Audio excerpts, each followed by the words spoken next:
Hi అండి, నేను మీ విజయ. ఈరోజు వచ్చేసి ఒక ఫ్రై రెసిపీతో వచ్చేసాను. ఈ ఫ్రై సాంబార్లోకి కానీ, రసంలోకి కానీ, పప్పుచారులోకి కానీ, దేనిలోకైనా చాలా టేస్టీగా ఉంటుంది సైడ్ డిష్గా. దీన్ని డైరెక్ట్గా రైస్లో కలుపుకుని కూడా తినవచ్చు. చాలా టేస్టీగా, చాలా యమ్మీగా ఉంటుంది. పిల్లలు కూడా చాలా ఇష్టంగా తింటారు. ఈ రెసిపీలో పప్పుల పొడి వేస్తున్నాం. ఈ పొడి చాలా ఆరోగ్యం. ఈ రెసిపీ ఎలా తయారు చేసుకోవాలో ప్రాసెస్లోకి వెళ్ళిపోదాం. ముందుగా బాండి పెట్టి అందులో ఒక 3 నుంచి 4 స్పూన్లు వేరుశనగ పలుకులు వేసుకుని, అందులోనే 2 ఎండుమిర్చి కూడా వేసుకుని, వేరుశనగ పలుకులు పచ్చివాసన పోయే వరకు వేయించి, ఇప్పుడు ఇందులోనే ఒక 1/2 స్పూన్ జీలకర్ర, ఒక ఫుల్ స్పూన్ ధనియాలు, ఒక 2 స్పూన్స్ పుట్నాల పప్పు వేసి బాగా వేయించుకోవాలి.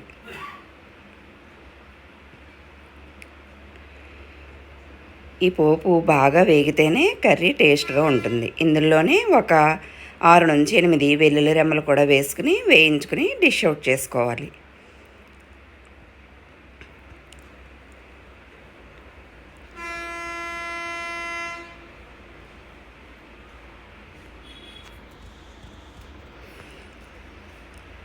ఇప్పుడు అదే బాండీలో ఇంకో 2 నుంచి 3 స్పూన్లు ఆయిల్ వేసుకుని, కొద్దిగా మినపప్పు, శనగపప్పు, ఆవాలు, జీలకర్ర, ఎండుమిర్చి, కరివేపాకు, వెల్లుల్లిపాయల్ని ఒక 10 రెమ్మల్ని ఒలుచుకుని ముక్కలుగా కట్ చేసుకుని వేసుకుని పోపు బాగా వేయించుకోవాలి. ఈ పోపు వేగిన తర్వాత 2 మీడియం సైజు ఉల్లిపాయలు ముక్కలుగా తరుక్కుని బాండీలో వేసి ట్రాన్స్పరెంట్గా అయ్యే వరకు వేయించుకోవాలి. ఇవి ఇలా ఎక్కువగా వేగనపాయలు వేగేలోపు ఈ పొడి పట్టుకుని పక్కన ఉంచుకుందాం. ఇందులో పించ్ ఆఫ్ సాల్ట్ వేసుకుని దీన్ని పొడి చేసుకుని పక్కన ఉంచుకోవాలి. ఇప్పుడు ఈ ఉల్లిపాయలు ఇలా ట్రాన్స్పరెంట్గా మారిన తర్వాత ఇందులోనే మనం కట్ చేసి ఉంచుకున్న అరటికాయ ముక్కలు కూడా వేసుకుని బాగా ఫ్రై చేసుకోవాలి.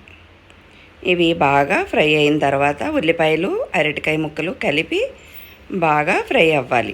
మీడియం ఫ్లేమ్లో పెట్టి బాగా ఫ్రై చేస్తూ ఉండాలి. ఇప్పుడు ఇందులోనే ఉప్పు, కొద్దిగా పసుపు వేసుకుని ఈ ఉప్పు పసుపు బాగా కలిసేలా బాగా వేయించుకోవాలి.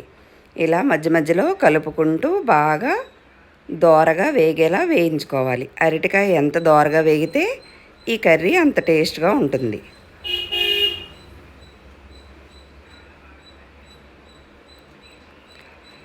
ఇది ఇలా బాగా వేగిన తర్వాత ఇందులోనే 1 స్పూన్ కారం కూడా వేసుకుని, మనం ఇందాక మిక్సీ పట్టుకున్న పప్పుల పొడి కూడా వేసుకుని బాగా వేయించుకోవాలి. కొద్దిగా పప్పుల పొడి వేసుకుంటూ బాగా వేయించుకోవాలి. ముక్కలంతటికి ఈ పొడి పట్టేలా వేయించుకుంటూ ఉండాలి.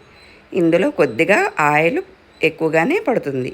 ఈ పొడి వేసేటప్పుడు ఇంకొక స్పూన్ ఆయిల్ కూడా వేసుకుంటే ముక్కలకి ఈ పొడి బాగా పడుతుంది. ఇందాక నేను చూపించిన ఆ కొలతలు 2 అరటికాయలకు సరిపోతుంది ఆ పొడి.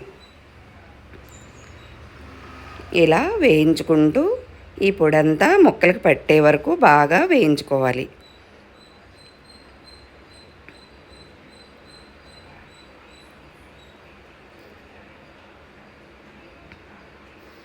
ఇలా వేయించుకుంటూ కొద్దిగా ఆయిల్ వేసుకుని మిగిలిన పొడిని కూడా ఇందులో వేసుకుని బాగా ఫ్రై చేసుకోవాలి. అంతే, ఎంతో ఎమ్మి అరటికాయ పుట్నాల పొడి వేసిన కర్రీ రెడీ. ఈ కర్రీ సాంబార్లోకి కానీ, రసంలోకి కానీ, మెంతి మజ్జిగలోకి కానీ, దేనిలోకైనా సైడ్ డిష్గా చాలా బాగుంటుంది. దీన్ని డైరెక్ట్గా రైస్లో కలుపుకుని కూడా తినవచ్చు. పిల్లలు చాలా ఇష్టంగా తింటారు. ఒకసారి ప్రయత్నం చూసి నచ్చితే లైక్ చేసి, షేర్ చేసి, సబ్స్క్రైబ్ చేసుకోండి. చూస్తున్నారుగా, అరటికాయ పుట్నాల పొడి కర్రీ రెడీ. ఇది సాంబార్లోకి కానీ, రసంలోకి కానీ, చారులోకి కానీ, దేనిలోకైనా సైడ్ డిష్గా, లేదంటే డైరెక్ట్గా రైస్లోకైనా చాలా సూపర్గా ఉంటుంది. నా వీడియో మొత్తం చూసి నచ్చితే సబ్స్క్రైబ్ చేసుకోండి.